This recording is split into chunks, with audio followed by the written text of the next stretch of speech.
Guys, it's mat time again, and we're joined with my striking coach, Andrew Primrose. How are you doing, mate? All right? I'm good. You were on the podcast when we were in New York. I didn't get the chance to sit down with you. What was the chat on that? We were just sitting there doing a podcast, and Primmy walked along the path. We were like, do you want to jump on? And then it was something that people, obviously, for the live show and for that podcast, people have asked you to come on. They've asked you to come on. Like, who is this guy lurking about in the shadows of the gym? So we started working we've done 3 fight camps now. Aye. A year. Aye, and it's been literally as about a year. Just there. Aye, but the difference it's made to, I'm not blowing smoke up your ass, but striking wise, like my kicks have came on, I believe all my striking has came on, and it's been having somebody like yourself in my corner. I've had James who's tweaked wee bits and tried to make me a better striker, but we've done some really in-depth stuff where we're breaking simple movements down to get better. Aye. I was talking to, who was I talking to about you? I was telling, it doesn't matter, I was telling a friend of mine, I'm like, it's the way he sees the way other people throw things. And I'm like, I've never looked at stuff like that before. Aye. It's just a completely different angle on what you see people doing is different. Probably it's different from an MMA perspective. And then you go, oh, that's not that. He does that to do this. Would that be a... maybe aye. Yeah.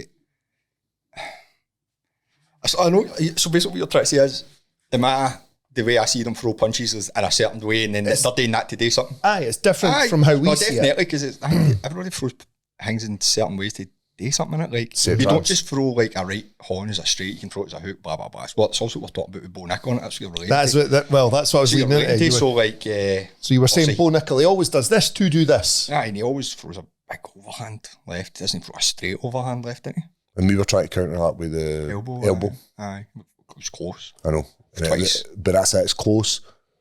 No close enough. Yeah, but then we went back to then we started working on, after that fight camp, we started working on another area where we were like, listen, I've watched you fight, I broke down your fight, and this is where I think you need to work. Yeah, 100%. And we've worked on just that. Every fight's been different like that. I know. It's been good.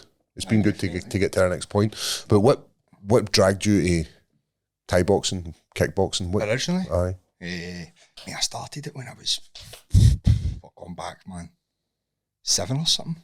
First ever Thai boxing class. I was at 6, mate. So I wasn't doing it like consistently. I've been in that sport like since I was probably 7-year-old. So I've done it like 7 few classes here and there, but that's the first time I've went. I had a few fights as a junior when I was like 12, 13, not many, 4 or 5.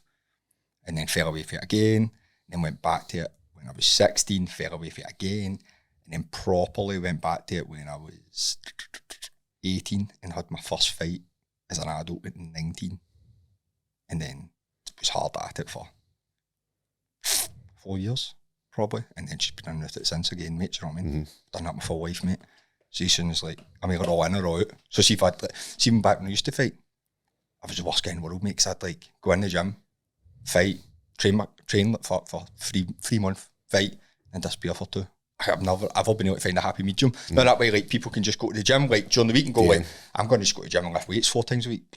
Mate, I've not had a pad since last year. Mm-hmm. See when I've done that thing with Kieran, I've done anything since then. So I mean, like, so I've never been able to find a happy medium with anything. It's quite a common thing though. There's a lot of fighters are like that. They're not balanced. I didn't like. They're quite extreme. See, just training for the sake of. You want an end goal. Need a target. I like to have a row. Mm-hmm. That's what I've done it like. I like that, a row. Do you want to move that a wee bit? That better. Cheers. Right in front of me. So I've been in it a long time, mate. I'm trying to think back. It was like Springburn Leisure Centre. Aye. Like big mats on the ground. You just have to pull them all in and pull them back out. Aye, mate, 100%. Aye, it was pile them up in the terrible, corner, mate. It was terrible. See how bad Thai boxing used to be back then. When you think about it, like just the difference in it now. It was crazy. When you were 19, where were you fighting out? What was Grip House. Grip House. Aye, mate. That was at Pinnacle back then, wasn't it? Mm-hmm. They were the boys. Aye. So every fight I had was out there. Even when I was a junior, so I started at Caledonian Muay Thai, wasn't I? Because it used to be in Cali Uni. And then I fought out there as a junior. And then they opened the Grip House. And then just into the Grip House, like kind of as like older teenager. And then obviously fought as an adult. had C-class fights and just an A-class and get ranked, UK, blah, blah, blah. Obviously, we're going back a bit, but that was kind of a story, mate. Aye, that's the background, yeah. Mm-hmm. And then, what brought you to MMA? No, I wouldn't say anything brought me to MMA, so to speak. I've been in James's gym for... It's higher level. Higher level for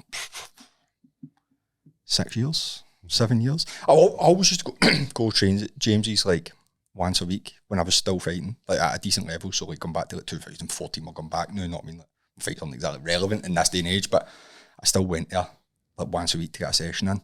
And then I fell away from the grip house. Like, the boy I used to train with all the time, like he retired. I used to train in the mornings. And he was my mucker. He's still one of my best mates at this day and age. He retired, and I just kind of fell away from it, and then I just went high level, and I've just been in and out of there for years now. Do you know what I mean? I've never actually fought at a higher level, so to speak, but I've been there, mate. And obviously there isn't really a Thai scene as such. Chrissy Shaw, etc. I've been there. There's still some Thai fighters, but it's MMA. Predominantly MMA. Nothing. It's like 95%. So I've just had to.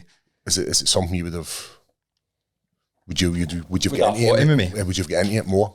What do you mean MMA in general? Nah, mate. Because remember, like, how prominent the MMA team even was at Grip House back then. That was when Paul was fighting, Paul McVeigh. And you James Dillon was still fighting. And it was like, they still got loads of like Stevie Ray, Martin Delaney, blah, blah, blah. They were all fighting. So it was like, it was there. It's just never ever interested me. No. Do you know what I mean? Like, it just never ever took to it, mate. Like, I always just think, see, like, right, I need to go learn jits and start as a total beginner, or I can just stick to this. And I don't ever think my style was suitable for me, really. It's not suitable, you can adapt your style, but it's like, even the new version of Thai boxing, it's not really like Thai boxing anymore. Like, do you know what I mean? One championship's not Thai boxing. Do you mean the 4 ounce glove? Aye. It's no Thai boxing. So it's hard as fuck, eh? It's no Thai boxing. Like, I'd get obliterated, like my Thai style, do you know what I mean? That's how all these Thais get beat off. Foreigners, like Russians and that, just full of juice, mate, and just go in and bang the heat clean after them because they're still Thai boxers. Small gloves. Small gloves, and they just go and punch heavy. No, that doesn't do it anyway, eh? As soon as they're wearing 8 ounce gloves, it's a completely different ballgame, mate, because they can just... It's like the best Thais used to come to Scotland, like the UK, weigh in with all their clothes on at like 65 kilo and fight a guy that fought at 67, like the best British fighter, and then school them in big gloves because you can't ragdoll them. Do you know what I mean? Like, you're punching them, taking the glove and just kicking you and then moving, whereas you get punched with a 4 ounce glove on. It's a completely different game, innit? You know that, obviously, but Thai boxing's changed so much, mate. Do you think it's changed for the better? No. Do you think it's a bad thing that one championship? I don't think it's a bad thing. I think it's very entertaining. I just preferred Thai boxing when it was. You like it more traditional? Aye, 100%. I like it. That's what I always done. It's like there's still a big promotion, RWS. It's calling it. So they still wear 8 ounce gloves. That's traditional Thai boxing. Do you know what I mean? It's nowhere near as entertaining. That isn't. Like, do you know what I mean? Like, one championship, you watch it and it's like there's 10 fights. I'm going to see at least 7 knockouts here, and people are getting sparkled. So it is so much more entertaining. I just personally preferred traditional Thai boxing because it was the way I thought. Blah blah blah. And skill level is just so much higher. Do you know what I mean? Like, you see these guys and they're just schooling people that double their weight because they kind of get knocked out with a punch because they're wearing big gloves. Do you know what I mean? Never thought about it like that, but it makes sense, doesn't it? It does. If you just got honestly, if you go back, like, or you ever speak to James or somebody about Thai boxing, see if you go back like there wasn't a lot of knockouts. Well, it was not a lot of knockouts, but it was like the best British fighters going to win now and spark everybody because it's just so punch heavy, blah blah blah.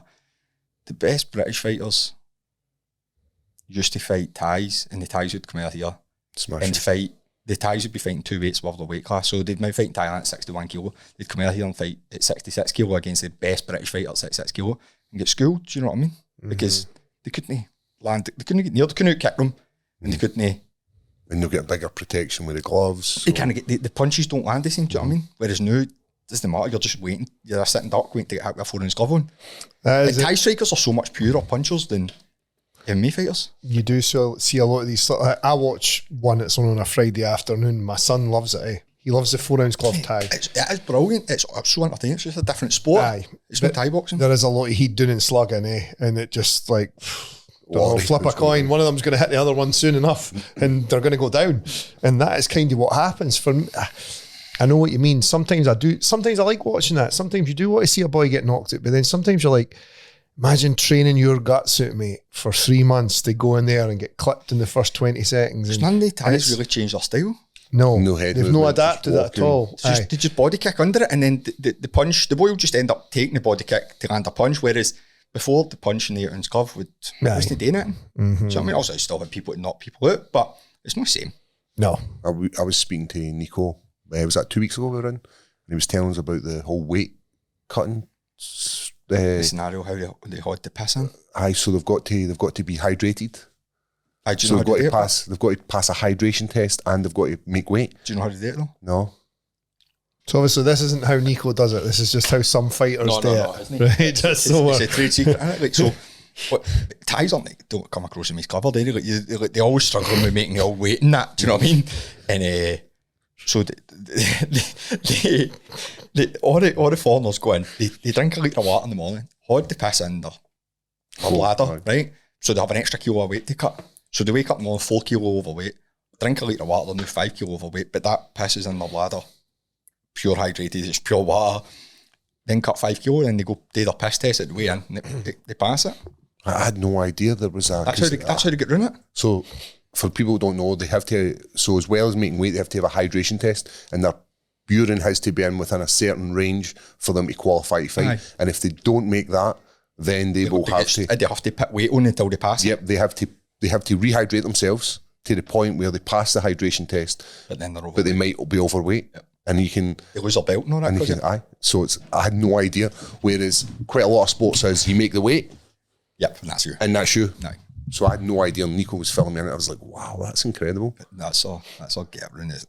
It's not even like I'm letting go of a trade secret here. One exactly know this kick, you know what I mean? Mm-hmm. It's not it's something I've done. It's common knowledge, just that's how they do it. And obviously some of them still haven't cottoned on to the fact. Any of the nutritionists, that's how they make them pass it. So it's not they try to do it to make it a fair play. Good idea, really. The theory is good. The theory behind it. But there's always going to be somebody. But guys are always going to. There's always somebody that can do something now that makes. Aye. Like, I don't know who the guy was that came up with, because fair play to him, because I wouldn't really have thought it that way. Do you know what I mean? But obviously it works. Aye. Holding in a piss for ages, so you can make weight. Well, when you look at the sport of Muay Thai and striking sports, for what it was when you started to what it is now, how, like, there's so many different variations in it now. Like, what I'm meaning is not just the variations in style, but what goes into it, like the making weight, professionally making weight, because people are making weight. Man. People are making weight. What did you used to fight at 77? No, 70 or 67. 67. 67. Aye, mate. Are you able to? Have you got the pictures? Are they online? That's about the weight of my. I could get it on my phone. That's about the weight of my son, mate. Yeah. He's 14 in a week. Wait till you see this, because you. So what do you currently weigh now? Right now, I'm 90. You're 100 kg guy. I'm actually skinny, so that's how I could get away with it, right? I would say get away with it, but I was naturally skinny. I'm naturally skinny. I'm 92 kilo probably right now, but I'm fat. Mm. If I stripped the fat off me and I'm not saying what I'm about with a six pack, I'd probably be like 83 kilo. Mm-hmm. But you were fighting 84-ish, I'd say. You were fighting under 70 kilograms. But I was walking about. But this has gone back to when I was the last time I made that weight. I was 22. What age are you now? 33. Aye. So, but I made 67 then. But I couldn't have done it again. I drank 6.5 litre of water before I took a piss. That's wild. It wasn't great, mate. I still had a slow heat. But that's what I mean. Like the sports changed so much. I'll see if I can. With the rehydration process, with the strength and conditioning, with the testing, all this kind of stuff. It's not just about going in and hitting pads now. No, 100%. See, to be fair, I was proper committed back then. So obviously to make the weight. So I did it to the best of my ability back then, like with the science, but the science is obviously. But there was only so much knowledge going around as well. Everybody was using the same protocols. Did you have the Stevie Ray American Top Team protocol? Eating Jaffa cakes and that after weigh-ins? Aye, mate. I had that. Aye. Everybody had this same protocol. So I done that within reason. I done it. I cut weight to the best of my ability. The only thing I didn't actually do was water load. funnily enough, because I wasn't sure. I never wanted to risk it. So like the first ever times. Worried you'd be over. Aye, it didn't work. Because you have to consume a lot of water. Aye. So I was worried that it wasn't going to work. So that's the only thing I never done was try that. Let me see if I can find this, mate, because it shouldn't be too hard to find. I say that. Have you all seen this now? No. I think I've seen pictures of you before a fight, and you're quite a young guy. There we go. So this is me. What camera? What do I do with it? Will I put it on your mind? Well, if you send it to Paul, I can... Right, that's what we'll do. That'll be better. Oh, fuck. Oh, you fucker. Oh, dick, mate, eh? Like, Mate, it done me a turn. You want to fire me that over in fire that in the WhatsApp? Do you know what it does, mate? Mate, how baggy are my boxers? Right, mate, that's skin tight boxers. But do you know what I mean? Like, that's what Calvin Klein stuck to your leg and they look like fucking the old fashioned baddies your granda used to cut about. Right, that's how skinny I was, you know what I mean? And mate, it was absolutely horrific. How long did you have to hit that weight for? What do you mean? Like, did you hit weight at like 8 o'clock in the morning, weigh-ins No, or 9? that hit, like, I weighed in at 4 o'clock or something in the day, mate. But I hit that at like 3. Hit that at like 2:30, 3, boom, straight there. Mm-hmm. And then try to rehydrate. Missed weight. I'm sitting there. I didn't hate him, he hated me. I was like, you're skipping. And I'm watching. You're getting it off. You're skipping and I'm watching. He's like, sounds I didn't cut that much weight anyway. I was like, did you not? Cool. Sitting drinking, scranning, do you know what I mean? I was like, and he jumped off and he was like, it was still at 2.2 above capture. I was like, keep going. And then he done it again, he got to 0.1 and I was like, fuck it, doesn't matter, I'm bathed anyway. And that's I just let him go because I was like, I can't be fucked this anymore. Do you know what I mean? I went up the road. Yeah. Aye, mate, after that, I'd done 70 kilo. Because that wasn't a good ideal. Mm-hmm. Do you know what I mean? I think, as I'm saying, like, same again, another good thing that's came to the sport, the hydration protocols, rehydrating, strength and conditioning to make the sport 100%. an actual sport as opposed to just guys going out and battling. That's something I've not seen for ages, actually. I remember you would turn up at an event, say, and get there and there'd be somebody who'd missed weight and they were having to run the weight off and you'd see them like in a sauna suit running around the fucking venue. And because they had to be at a newly agreed weight and stuff like that. I've not seen that for years. That's the one thing I think, see both, like, no, I don't know if Thai boxing is the same as in there, I don't think it does, but see MMA, see how they kind of, the small shows copy like the way the UFC does it and they weigh in first thing in the morning. Mm-hmm. It's absolutely no benefit making people weigh in at 6 o'clock at night. Mm-hmm. Do you know what I mean? Thai boxing was because people worked and then went to the weigh in after. Absolutely. Mate, when we were amateurs, in my first amateur MMA fight, you weighed in a few hours before you fought, and that was their way of trying to stop you cutting weight, and everybody still did it. So we were all going in dehydrated to bits and just fucking punching and kicking each other in the head. And sometimes you wore these, like, they used to say they had to be 8. Do you know how now they wear like the bubble gloves, sparring gloves? You didn't wear them. I've got a pair in my bag that count as 8-ounce gloves that I fought in on Art of Combat. They feel just like a 4-ounce glove on the front, except they've got a wee cover over your thumb and padding at the back. And you could fight in them. And it was the exact same, just getting hit with... It's wild when I think about that now, really. Like, I couldn't... My son come, I'm going to go and do this and showing me the glove. If I was a parent and I'd be like, this sounds fucking ridiculous. Why would you do that? It's mad how far we've came in such a short period of time and we're still trying to refine these wee areas, like you say, cutting down to that weight, having no real idea how to rehydrate properly, how to get to that weight properly, what water loading was, what you should eat after. Like, it's a miracle there isn't people walking about with brain damage. More. Well, there is some, but it's a miracle there isn't more. Do you think any promotions will ever just force people to sort of fight at their natural weight and try and eliminate weight cutting and rehydration and people stuff? still do the same. I would still cut a week in advance, so they'll do to get that advantage. A right crash diet or something. Aye, you'll do like a, because I think if boxing does like a few weeks out. I did weigh-ins and everything like that. Like, I'm sure Kieran used to do that, and it was like WBC. It is. It's like 30 day before, 10 day before, and you've got to bend like within a certain. And you're cutting weight to make that 30. So all you would do is, as you're saying, cut the weight to that point, dehydrate yourself, rehydrate yourself, go in training, and then do a massive cut again. Because it's an advantage, and whoever come up with the idea of cutting weight it's ingrained into the sport, and I don't think it's ever going to change. And even if the promotions put all the stuff in place, and that's why the UFC have put all these protocols, like they'll do the rehydration process for you, they'll do your meals, they'll do all this process to try and make it as safe as possible because they know the effects it has on the body. Also, I think though, the onus is on you yourself. So you signed the contract to say, I'll be that weight. How you get there isn't the promotions issue. No. So you said you'd do it. Do you know what I mean? Like, and then people say after it, that's the one thing. I wouldn't make excuses. Like I had a sore head in that fight. I was like, I'm not right here. That's fucked me. But when I went after it, I've cut too much weight. Like, you knew you were going to struggle to make that weight. And you still said, yep, no problem. You're massive, and you say, right, I want to fight at that weight because I'm going to be bigger than these guys. You can't go, all right, I get sparkled there because I feel like a bag of dicks.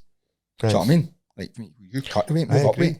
I think it's weird that like the spectator is trying to put the blame onto the promotion. It's the fighter. Like somebody else. And nobody's fucking put a gun to his head. You're cutting to ban. You're cutting to welterweight, Paul. Do you know what I mean? Like, we made that decision. You made that sound like, I can make this weight, so I'm going to try and I'm going to go down to this weight class. Like, did you say you could do it or not? I said I could do it. Cool. We'll see you there on that day at that time at that weight. What did Jenky Lee's protocols for weight cutting, weight maintenance, not he's a scientist, isn't he? It's good, isn't he? He's a scientist, mate. He's a good lad, mate. It's crazy. Just pecking, he's not a wee bit, just try to find out wee bits of information, but it's night and day, like, compared to. I thought I was switched on and I'd done things to the best of their ability back in the old day, but there's so much science behind it. You were guessing, eh? I wasn't actually there when you were cutting your weight, so to speak. I was out the road, but like fucking thermometers out and blood. Is it heart? Like, they take your blood pressure on that, it takes his blood pressure to make sure you're not going to pass out. And it's like. Checks your piss as well. That's what I'm saying. So, like, they're doing fucking everything. Do you know what I mean? Better check up and go to the hospital. So, it's night and day, mate. Like, I don't. It's even 10 years ago, maybe you'd say the same thing, but you're like, how much more can it advance? Like, how much better can it get with the stuff that they do now? But imagine it's gone. So one of the massive things working with, so I worked with a guy. Do you ever remember the guy Lee Sullivan? Jordan Sullivan? Aye. I was going to fight a few years ago at a high level, and I got I remember speaking to you an Aussie. Aye, and I got a diet plan off him. He works with Volk, doesn't he? Volk and it's Adesanya and Dan Hooker, blah blah blah. So he's one of the Edwards. Aye, he's one of the guys who's at the forefront of making weight safely. And when I was in Australia, and I used to think the bath had to be roasting hot. The bath has to be scalding hot. You're sitting in it. Your nuts are on fire. Your legs are. You can take. That used to be the. And he's like, no, it only needs to be 1 degree above your body temperature. Like, sorry, what? I'm like, this bath feels cold. And he's like, no, it only needs to be above your body temperature to invoke sweating. And I'm like, I had no idea. So when I used him, so I was going to fight in 2021 with James, and mate, we were actually doing fun. That's a funny story. I was like I said, get right back into it. It was like turning the year, and I was like, I'm fucking fat, man. I weighed myself at 95 kilo, and I was like, I'm going to start getting into this again. Then next thing you know, I've trained hard for about 4 weeks. I was like, let's try sort of fight. Bang, in the middle of COVID, me and James are trying to find a ring, posting on Facebook to see if we can get somebody to fight me in higher level. And I was just going to pay for judges and a referee to fight somebody in higher level because there was Muay Thai boxing shows. To have a I was fight. like, fuck it, let's see if we can get. Because I was like, I've not fought in years. Let's just do that to have a fight. End up getting a match up on a show. I was like, look, don't give any money or anything. Just let's on the show because the guy was doing a pay-per-view. Well, he pulled out and then I got injured. Like, I broke my toe or something. They snapped a joint in my toe and I was like, this isn't meant to be, you know what I mean? That was it, right after Reels again. But what about you know? I went off on a tangent. No, that's all right. Keep going. I was enjoying that. You were talking about working with Jordan. Aye, so he picked me onto him and he was like, I think he'd done Luke Shanks or something at the time. He's like, mate, this guy's, so it's gone back 4 years, so it's not a decent time ago now. And he's like, talking about baths and blah, blah, blah. They use him. And I'd done it because my weight wasn't coming down at one point. I was going to fight 72.5 kilos, so I could still get down low. You know what I mean? We're not going back that long. I'm talking about like how's my natural build. I was at 82 kilo and I couldn't come down anymore. And then I ended up just naturally coming down to about 77 kilo. And I was like 3 weeks away from a fight, so like I don't walk about heavy, do you know what I mean? When I went in shape, and I was going to work with him, but obviously fell on its arse. Never happened. The way you wanted it to happen. Have you had any run-ins with boxers that you can talk about? Kieran Smith? No, Kieran Smith. Oh, fuck you, we're talking about Mick Conlon.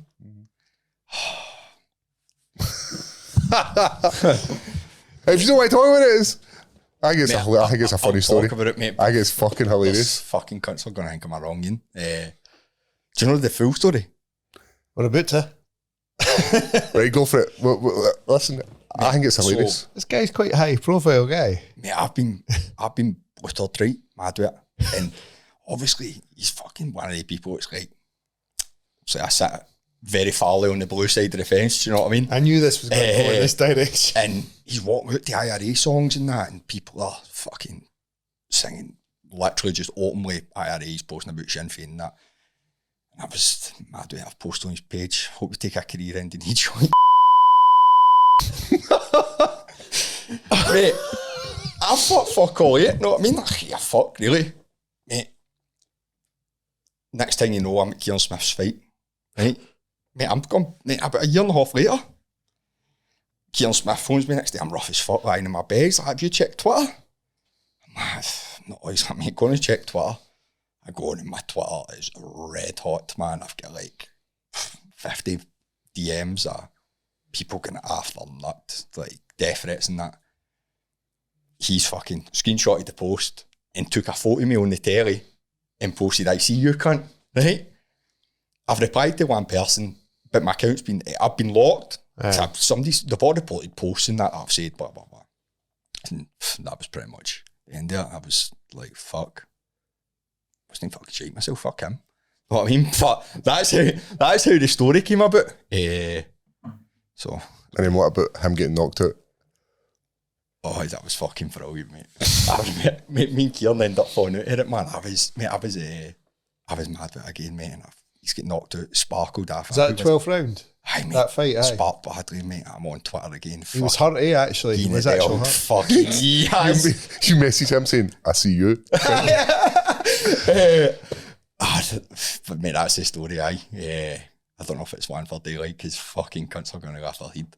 Because I shouldn't have really gone back, mate. It was stupid. Say, and if you'd been around about combat sports, I shouldn't have been saying, take a career ending each show. I was for the old drink, know what I mean? But I don't think you can't really get overly on your high horse, can you, when you're sitting openly supporting fucking the IRA, blah, blah, blah, and then sitting greeting about a few words on Twitter? Can you? Am I? No, I get I'm a very free speech guy. Mate. I honestly think you should be able to say anything you want. Is Twitter still freedom of speech as well? Well, kinda. Aye. Can you get reported on Twitter? Aye. Can you still report? Aye. Aye. You know what? If you're on either side, throwing shit, then aye. Well, if he said it to you, how would you feel about it? Would you be like, aye, good one? Fuck, mate. Aye, there you go. Do you know what I mean? Like, if you're a dick, you're a dick. Know what I mean? So that's how you can. My whole point was, I don't see how you can greet and sit and act like a big bad grass posting pictures of people where, like Twitter, blah, blah, blah, when you're sitting supporting a terrorist organisation. Do you know what I mean? Openly. It's the cusp of it. So it's like that kneecap getting cancelled, isn't it? Or Twitter now because they're sitting posting stuff about Hamas and Hezbollah, blah, blah, blah. But they're saying, no, it's because you support Palestine. It's like, can't you openly support a terrorist organisation and cry wolf when you get cancelled? It's like, if I was saying that about somebody, I can't exactly cry wolf when I get cancelled. I think they're trying to cancel them for Transmit. Aye, they're getting because it's the day before. They will do it. They're trying to revoke their visas for American, aren't they? I think they have. I'm fairly sure they have, because it was to do with Coachella. So that's it, because they were getting everybody to sing at Coachella, and it's some sort of senator posted it. I'm not that long aware of kneecap, mate. I didn't really pay attention to this stuff because I just didn't really care, to be fair. US visa sponsor dropped them. Because they done Coachella, didn't they? They did Coachella, and they were getting the crowd to sing, and a couple of senators or something. Senators, they call them there, eh? We're like, what? This is unbelievable. Like, they're shouting pro-Palestine chants and stuff like that. So they fucking cancelled them. But they've taken money from Labour. You can shout what you want, like, genuinely. Say what you want. Shout what you want, but you can't. But they also took. They also took a 14 grand investment for Labour. Did they? Mm-hmm. Kneecapped it. Type in, mate. Are you talking about where they took the British government to court? Because they were like withholding a grant for them that they were entitled to, and then they eventually kneecap won. They did win, and they got the money from the Labour government who you're saying you hate, you can't take the money off them then.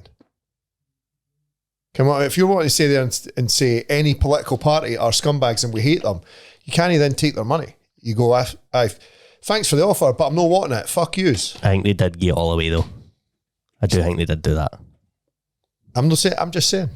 It's unusual. There's a lot of strange stuff going on. A lot of smoke and mirrors. I don't know enough about the band. I didn't know enough about it. I'm just seeing. But I get the point. If you're crying about what they're saying, and then they're then getting banned for what they're saying, then that's on them. They've chose to say. That was my point. Like, see, if I got banned off Twitter for saying whatever I said, or I was getting it tight, I wouldn't be like, oh no, because I said what I said. Aye. Right. But you can't like be a pure fan of fucking terrorist acts, basically, right? Or like being that far left on the green divide that you're promoting stuff like that and people are saying, "Ooh, out there at your fights," and you're coming out to IRA songs and then greet that somebody's said a few bad words to you when there's plenty of bad words in the song that you're promoting. I use the analogy all the time, like at my work. If I got stabbed to death at my work, nobody would feel sad because it'd be like, oh, the big skinhead tattooed up doorman got plugged and he's dead.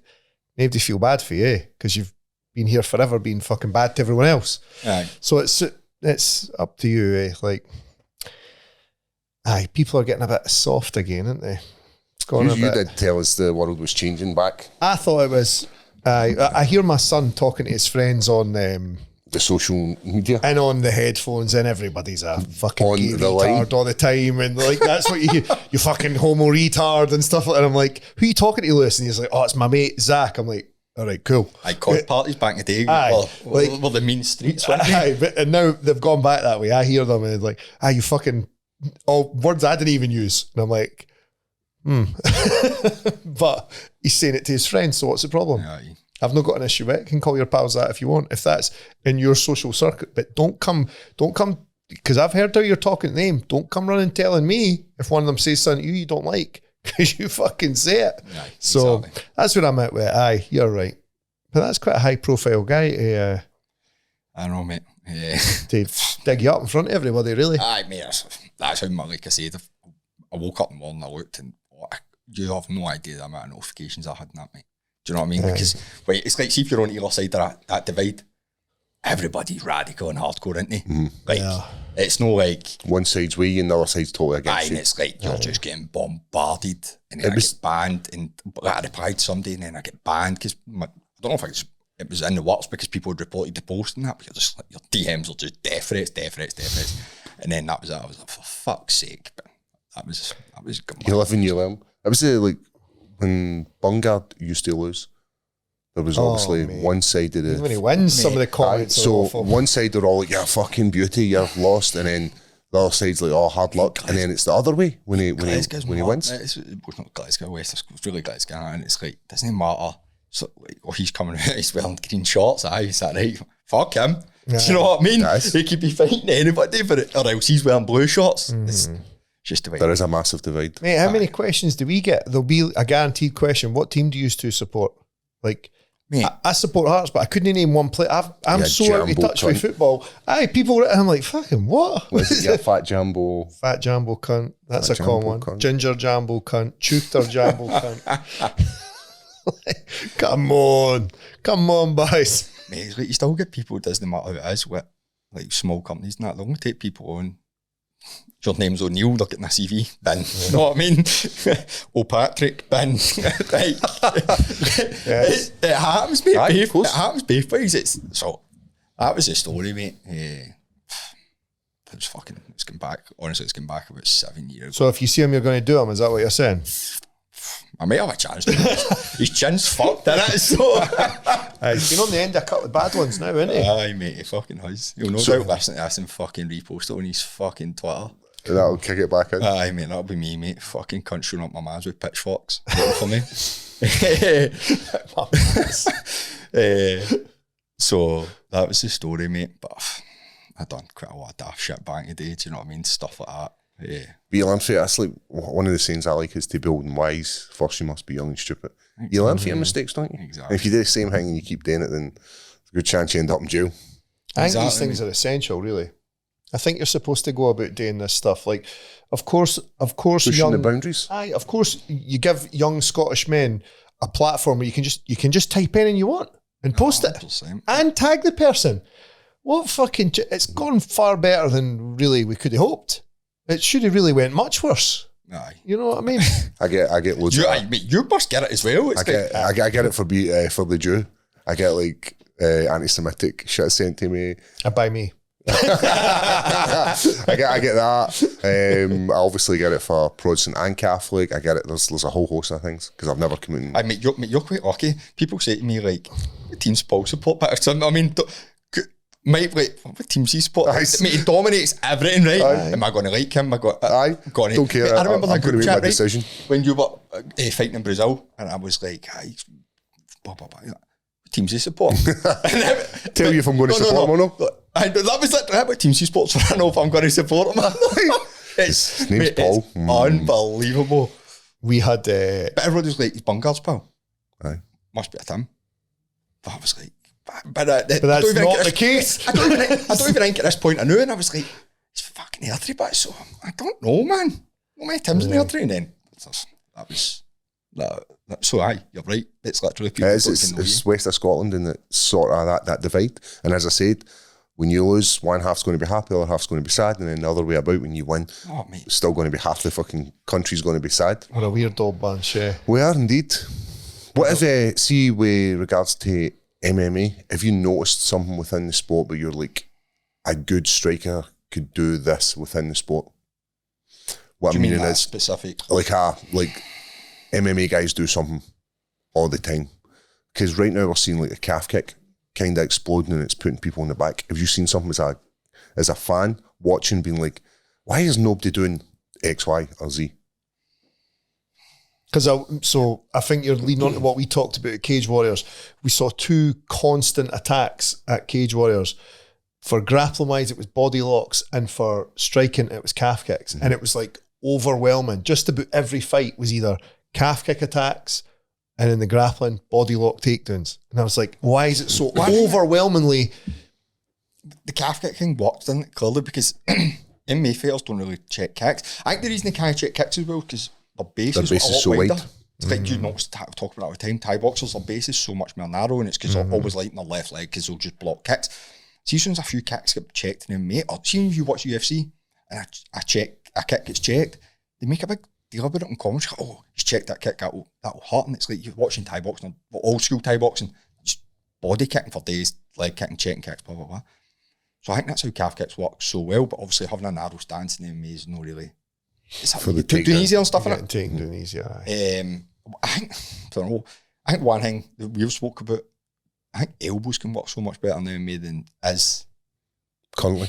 Do you know what I mean? Like, see when you watched Keel's fight the other week, so see like in the third round, just made that adjustment and they just started to try to elbow again, and the guy was just walking into elbows and like just bust them open. I was speaking to James about exactly this today. I honestly, mate, like, I think that's something that's like, because we also do a lot of that, and it's even like when you're clinching against the fence, too many people are looking for. Well, I'm not in a position to talk about wrestling, so I don't know how applicable it is, but I think there's so many opportunities for people to get elbowed more so than there is. Up against the cage. Aye. Even in the cage or just in actual striking exchanges, do you know what I mean? Like count on punches with elbows, like Keir done, it worked well for him. Like again, they changed the fight a bit. Just that step in. Just stand your ground and just look for the gap and bang your elbow right through the middle. Or against the cage when you're grappling, like people's heads are always there. Like if you watch two Thai boxers clinching, their heads are always tucked away because they're in their good control arms because they're so scared of getting whacked with an elbow. So I think that's something. I do think elbows could be bigger. Because the only time you really see elbows overly thrown. No, it's like one elbow and it's Look, like I tell you who, there's always a video of Dan Till, man, that belted an elbow. I don't think he went to even knock the guy out with it, but Dan Till went like ridiculous, like 12-0 or something as a Thai boxer, you know that? No. Dan Till was an unbelievable Thai boxer, mate, and then went to MMA. He fought a boy for... He lived in Thailand for a bit, eh? And then moved to Brazil. Mate, I'm not sure. He was young, mate, and he used to fight on a show. We're going back. It was Rumble at Reebok, because it was like Manchester area or something like that. And he fought a boy for the gym that I was in. He fought a boy Adrian for Grip House and beat him in points, and he was like 17 and he battled several people, mate, and then just disappeared. I think he went to Brazil, mate. After back, I think he went to Thailand. He went with 12-0 or something. I might be wrong with the record there, but he was unbelievable at Thai boxing. And that's how he was such a good striker.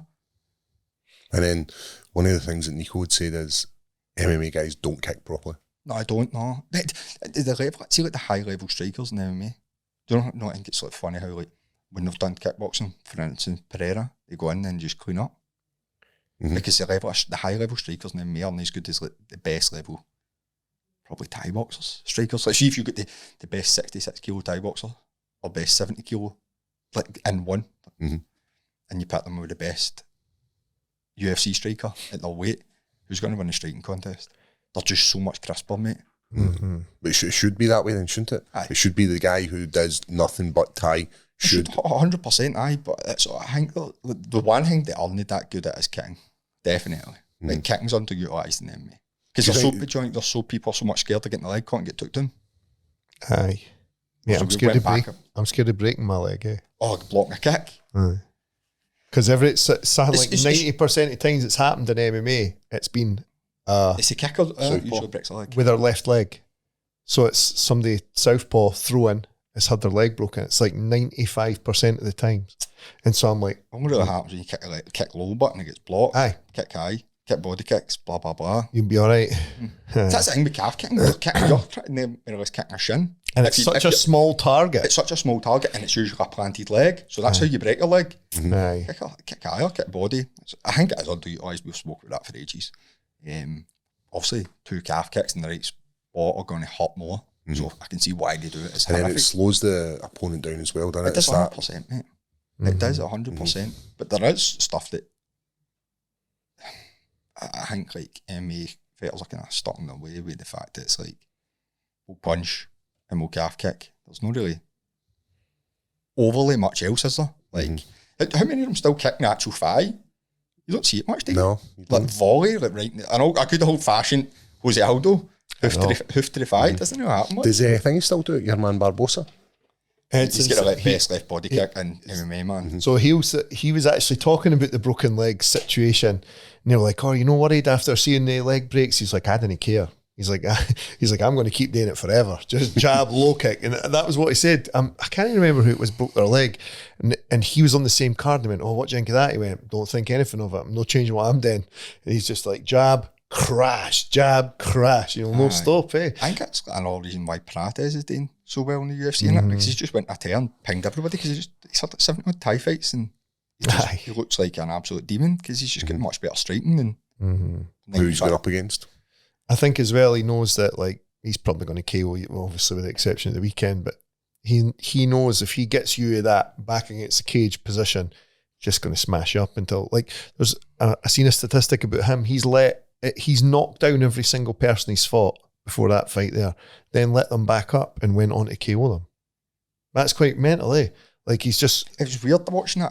I almost seen the last round, but the end of that fight was bizarre. Like, he had him hurt and it was as if he wasn't in a hurry to punch him.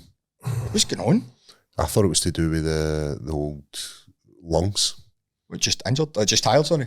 Tired as well as you think about that guy he smokes, doesn't he? He rips darts, doesn't he? Aye, Like, so he smokes about 25 a day, man. Aye. Like, so that's obviously going to have an impact. Doesn't matter how good you are. If you're going 25 minutes. I saw him on Hulwani and he said he'd cut down to 10 a day. Mate, he's just, like, I can't fault him, man. He's one of my favourites. Just he's a pure old school. But see if he went like Yeah. 10 a week, you'd be like, I mean, no, great. Was it But- not Cowboy Cerrone tried to chuck the beer and he says it was his worst ever performance, so he went back to drinking? Big Phil de Vries. Sure, because he was sponsored with Bud Light, didn't he? Aye. He chucked the drink for one fight and it was his worst ever performance. He had the and fridge went in the back to it. gym when they had that ranch. Imagine that in the gym. Hard training Absolutely. sessions, spark a Bud Light. Because right now the chuck a place can. is soaking. Oh, mate. Just He said all the lads would do just sit at the side and pass out a couple of buds. And I mean, a nice day like the day. I Aye. know, in that gym, sweating, you're panning. Good session, covered in my sweat. Aye. Chuck me a can. What a beat him, mate. Aye. Can throw a couple of Steve Wisers. I would back into it if that was the case. You know what I mean? You all right, eh? Coming in with 6 cans of Guinness, mate. Like, What's the 6 for? Just after training. Replenish that Mrs. iron. is picking us up in 2 hours. Jinky 45 minutes of training. Jinky would fight again. Would I fight again? I like the idea of it, mate. What puts you off? Training, mate. It's, Aye. it's hard. That's it to you. I I wasn't even massive on it. I've all been able to find a happy medium. I still think I could do well, because this isn't me throwing shade at Thai boxers in general, but I don't think the level of Thai boxing in the UK, there's obviously exceptions, Haggerty, Nico, blah, blah, blah. The best are just anywhere near as good as it was 10, 15 years ago. And my reasoning behind that is I think a lot of young guys now completely swerve starting Thai boxing and just go straight to MMA. Like, do you get what I mean? So it's a bit watered down what is out there. Aye. Honestly, I don't believe that. How many, is there still like a massive influx of Thai gyms out there? Or are they all just kind of MMA gyms? I'm pretend that I'm overly in the know anywhere, do you know what I mean? Like, I'm no majorly part of the Thai scene, but it's still just for Instagram, blah, blah, blah. There's still a lot of Thai boxing shows. Do you know what I mean? I just don't think the top 5 in the UK compared to 10, 12 years ago is as good as now. I don't even think it gets close with the exceptional talents. Is that because that's what I'm saying. MMA? I think MMA, because I think young kids now, some will start Thai boxing because they like it, but they'll stick it, blah, blah, blah. But I just think that it's so much more appealing to go to MMA now. It's so much more cooler. It's a more recognised sport, isn't it? It's mainstream. It's funny though, because I look at these Thai fighters and I go, lunatics, man.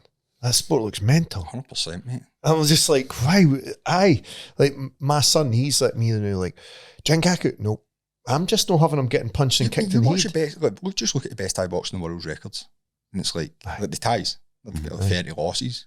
There's no MMA fight with 30 losses. No. Like, they're just doing, they just fight, and they're just fighting constantly for that young age, blah, blah, blah. So that's why I just don't think the talent's same. People probably take exception to that and think I'm not. I just don't think. Like, it's just an opinion. I just don't think. I think so many people, because how many even now you see like Thai boxers changing out to MMA? Like, there's a young boy in the UK. He's only 21 or something. He's won several world titles and he's just chucked it. Joe Ryan. Is he? Who's the one who? Oh, his name's gone right in my head. Who trains him? Joe Ryan. His name is. He's only 21 or something. Scouser. And he's just chucked it to 21 because he'd won several world titles. Like, very, very good. And he's just gone to MMA. What's the financial gain for Thai at the highest level? There isn't, apart from one. So at one, they're getting paid all sorts, aren't they now? But 10 years ago, that wasn't a thing. But like one, again, it's like exceptional. Like Rod Tang might get $500,000 for that fight against Takeru. $500,000. Wow. And Takeru get 900. I think it was just a ball head off it, and Takeru got 900,000, mate. There's no many UFC fighters getting paid that. No. Do you know what I mean? But Rod Tang's maybe a different thing. He is. But see the best talent in Thai boxing 10 years ago, they were getting probably $5,000 a fight. Aye.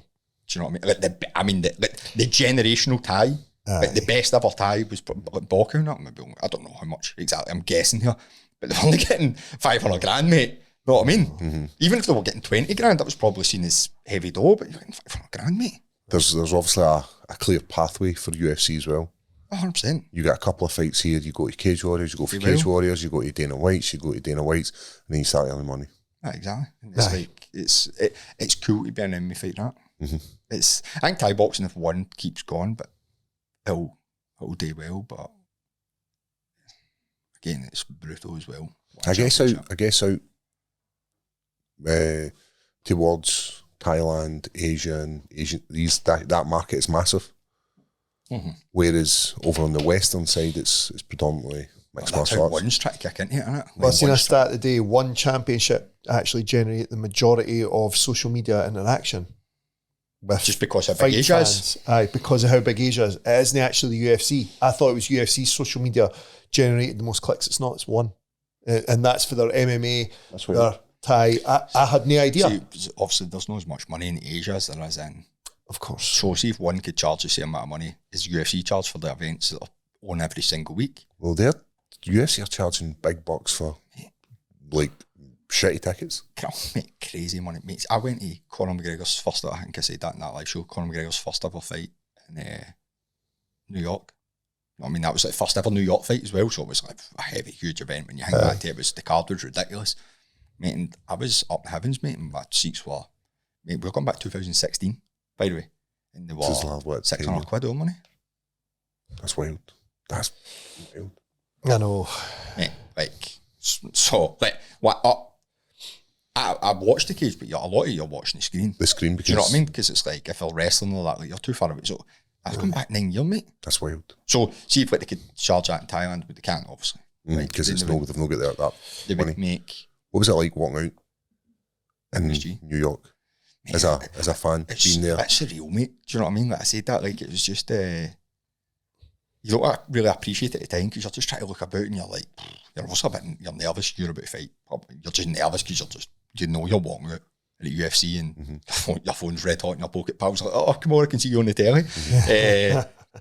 But it's mad, mate. It's surreal. Like, I can't really remember much of it because it's hard to take in. Just starts to go away. Mate, it's hard to take in and like you're trying to look about and it's just, you're trying not to look nervous and you're trying to look kind of that. It's hard. Bizarre, mate. It's hard to take in. That's probably the best way, do you know what I mean? To describe it. What about you trying to bring a bullet into there? I was fucking... I could have went a lot worse, couldn't it? Aye. See... Well, quite lucky that guy was sound. So, we told this in the live podcast, didn't we? So I think I actually told it on one of these before as well. So we'd had a speaker and it had a bullet attached to it, what I got for a shooting range, and I'd totally forgot all about it. And he had my speaker in my bag and they grab him. Like, what's this? And I turned around, they're like, they're not letting Premier go. And I was like, what?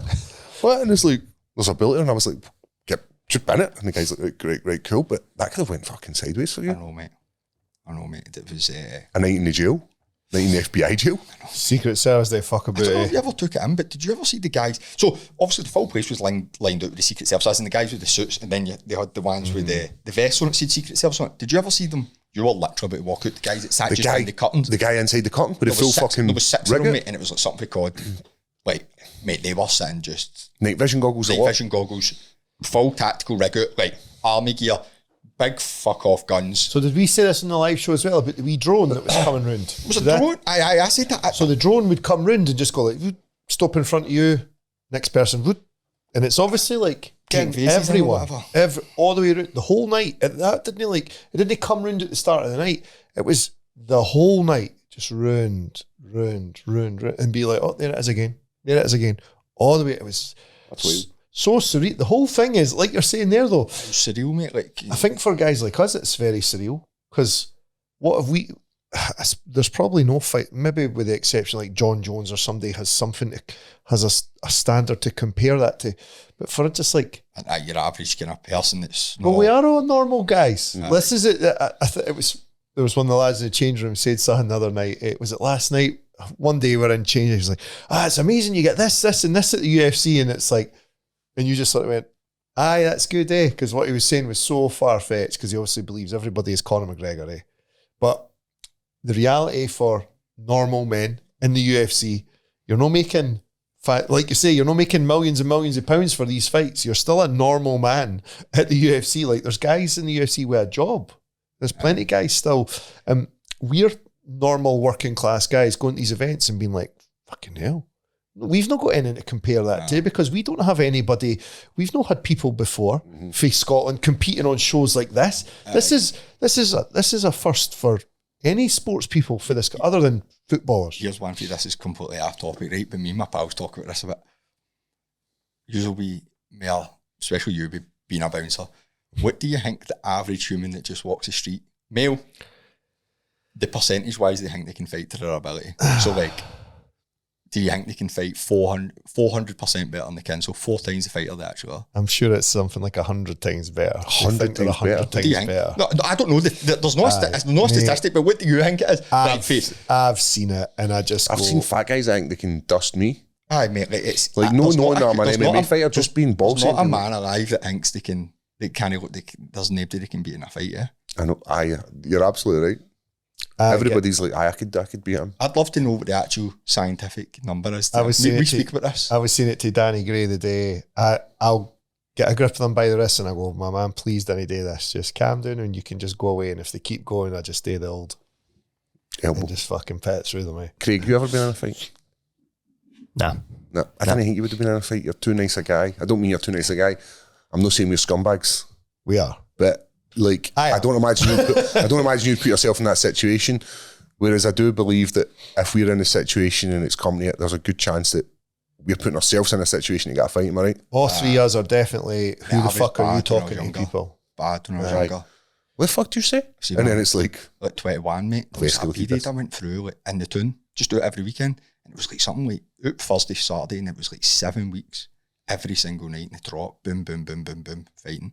Like, went 7 full weeks. Hands like a couple of tatties, though, eh? How do you end up with you just boxing with people, mate? Like just left, right, and centre, and it doesn't matter how you see. it's the thrill. See, you can have tiffs with people and they're like, I'll battle you, like, I'll speak to you, hear stuff like you fell out room, like, I'll battle his cunt and that. And you're like, cool. There was some Dory girl and we'll fight for it, know what I mean? there definitely Like, used prize to be. fight, mate. Like, go get some dough, bro, we'll go to the gym, We'll fucking knock up. borrow as much money as you can. You know what? That would solve a lot of problems. 100%. Well, they wouldn't turn up. But there definitely used to be a much lower tolerance for people talking shit to people. So like I remember when I was around the 21 mark, if you said like to a person what you're looking at or it was on, they were going to go for it. Now I hear the way they talk to each other and I think to myself, fuck You'd me, get him he's bust. going to take that. I stand there and I'm like, he's going to fucking take that. Is it because there's more cameras, there's more grasses? There definitely used to be more fighting in nightclubs, eh? Oh, mate, it's not even close. Is it the generation of kids? They're pussies. They're not up for it. Nah. Mate, it's even I know I still go to pubs and that. It just doesn't anywhere. I couldn't tell the last time I seen a fight in a pub. Do you know the worst one I see? This is going to sound awful. They didn't help their pals. They just leave them? They leave them. No, you've got to fucking...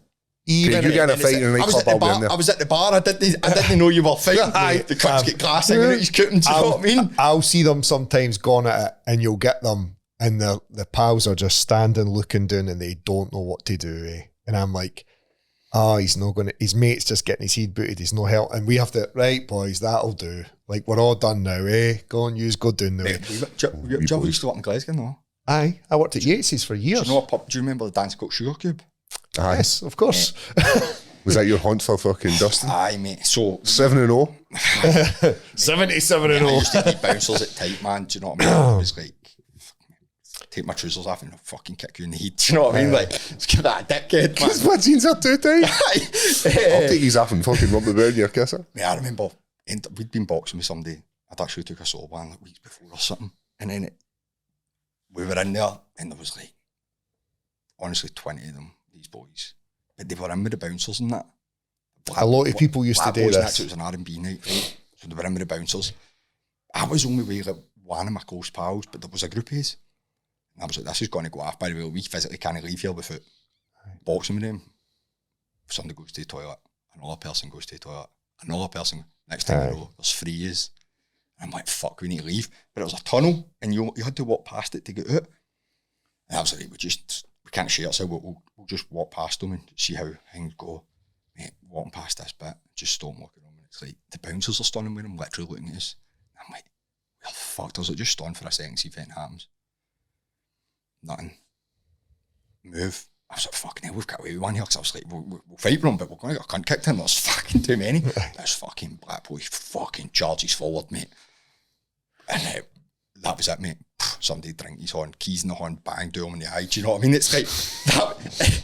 Then the place erupts, and then the bouncers grab you and fucking they hold it like we need to check cameras because somebody's got a serious eye injury. And it's like, so that fucking fault. Do you know what I mean? Things like that. You let it happen. You never. You just fucking let it happen. You took a second prize. Me. I know you. So one, like, that's mad that you had an R&B night and white guys came in. We would never really let white guys in.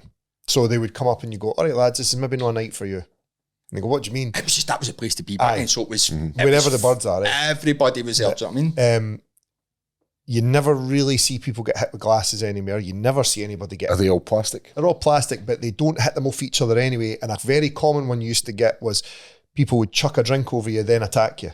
That used to be that anymore? Nah.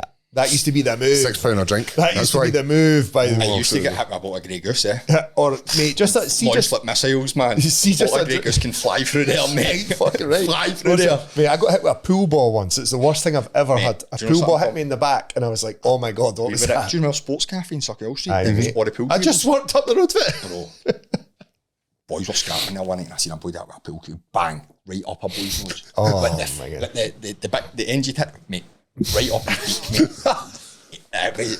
It makes me cringe saying it, mate. It was like, right, and the boy was like sitting at the table, I don't even know how he's done it. He just smashed it Slid it right up up his nose, mate, and his nose was just fucking hanging. Aye. But groups of boys fighting was a much more common thing. Now it's never. just No, it's proper. two wee tapered down there. Massive. lefties Aye. fucking just A couple rolling of- about the you'll floor. get- Aye. Aye. Or one punches there when they're not looking. That's it. That's always been there, to be fair, but their pals never back them up now.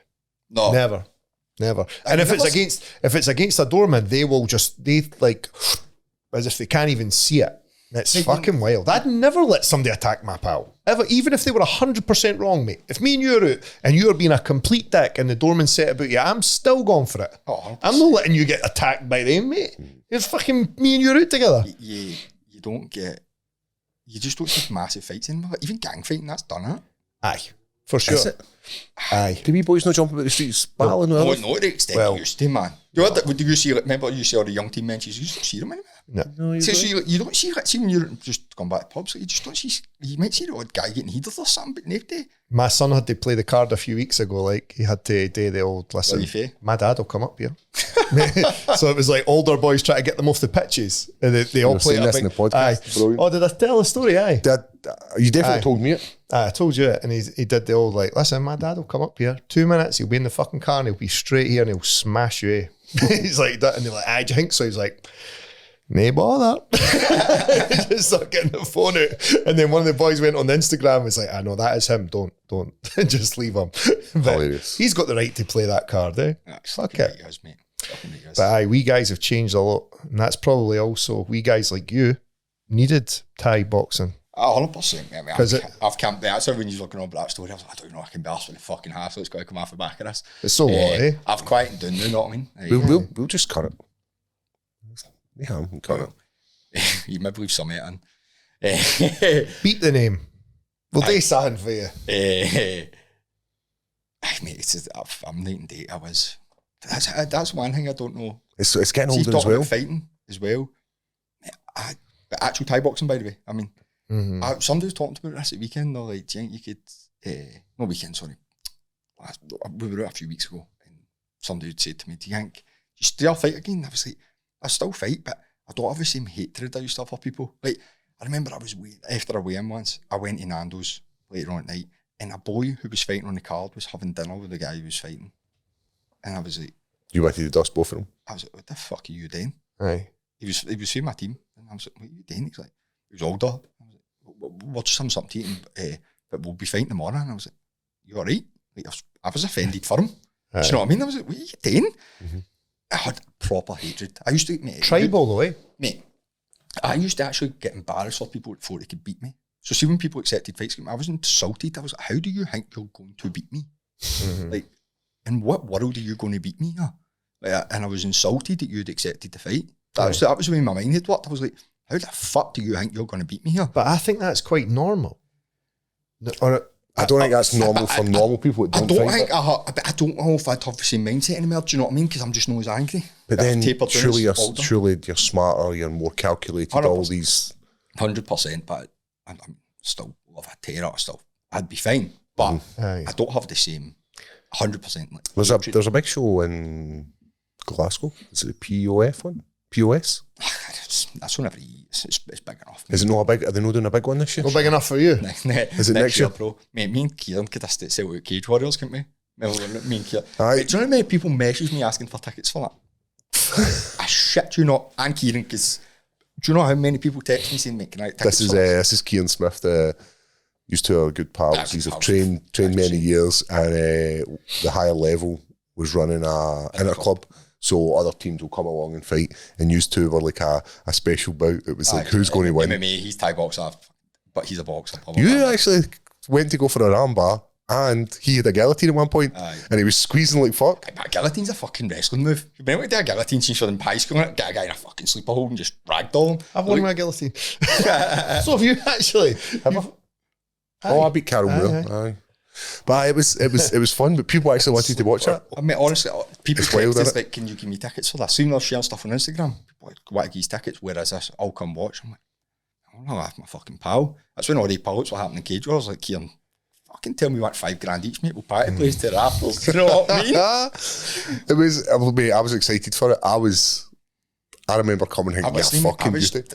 nervous because I was like, I've not done a fucking thing. I've not ran. Most exercise I've done is carrying the weight up the stairs, know what I mean? And fucking, I've got a round in me. 6 minutes, a long time. That was a fucking terrible. You still spar though? No, I don't. I've seen you spar before. Aye, a year ago. Aye, it was a while ago. It was a year ago we were sparring, wasn't it? I've not sparred in a year. I've not hit a pad in a year. Aye. That's what I'm saying. I always go in the route, do you know what I mean? Aye. But then, so how many times I had pads and you'll never see me hit a pad? I was good. Aye. It's mad when you word it like that, because I'm like, you're at the gym all the time. Yeah, but Do you have a good pad man hod for? He's quite difficult as well. No, 100%. It's an art. It really is an art.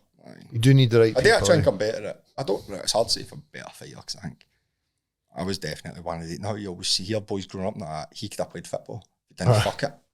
Aye. That was me. If he didn't find the gear.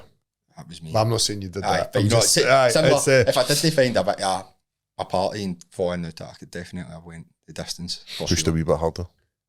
No, that's, I'll give that. Been in more. Ended as younger, man. Just, you can always party. Just stick to, if you're floating in there, would you train him?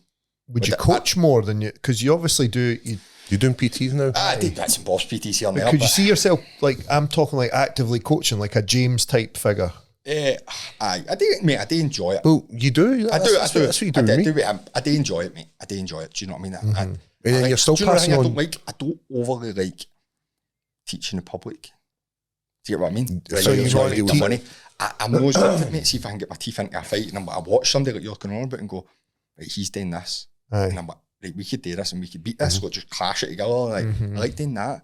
Do you know what I mean? It's like what Your fighting analysis is very good. Like, you'll message me like certain moves, or you'll send a video with somebody and something like this what you're going to do. He's doing this wrong, blah, blah, blah. I like to see dealing with the general public. Is that because they're not actually going to fight anyone? But it's like that. It's hard trying to teach somebody that you're trying to show them the stuff that's quite good and high level, and all they want to do is get fit. That's why I get fit, and they'll just run. Do you know what I mean? Like how every beginner starts out. I was there once, you know what I mean? But I'm still there. So it's hard for me, because I'd be like, you can only come to my gym, but you need to be a fighter. Do you know what I mean? Like it's not applicable. Aye. It's just not going to make millions, are you? No, mate, no. Right, but on that, It's home time. School on the clock. School on the clock. Listen, guys, as always, keep it high. We'll post some stuff in the bio if you're looking to get in touch with Primmy. Thank you. Cheers, boys. Cheers, mate. Thanks for having us.